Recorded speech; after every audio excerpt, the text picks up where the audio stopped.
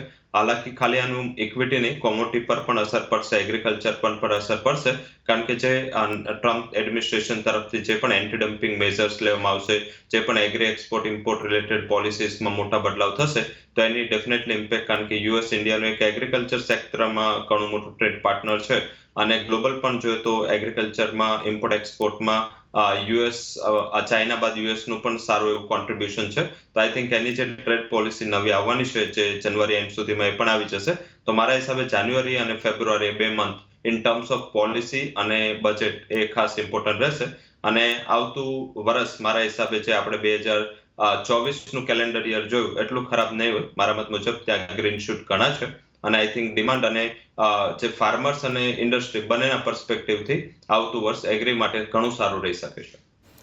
Okay, તો આ એક મહત્ત્વની વાત છે કે આવનારું વર્ષ 2025 ફાર્મર્સ માટે, ઇન્ડસ્ટ્રી માટે, આપણા સૌને માટે એક સારું વર્ષ રહેતું અહીં આગળથી દેખાઈ શકે છે. તો આ જ એક પોઝિટિવ નોટ પર આપણે આપણા શોને પણ અહીં આગળથી સમાપ્ત કરવાનો સમય થઈ રહ્યો છે. રવિજી આપનો અને રૂપેશજી આપનો ખૂબ ખૂબ આભાર. આપ અમારી સાથે જોડાયા અને આપને પણ આવનારા નવા વર્ષની ઘણી બધી શુભકામનાઓ. તો આ સાથે જ આઉટલુક 2025માં હાલ પૂરતું આટલું જ. હાલ મને પણ આપશો રજા, પરંતુ વધુ અપડેટ અને સમાચારો માટે આપ જોતા રહો CNBC બજાર. નમસ્કાર.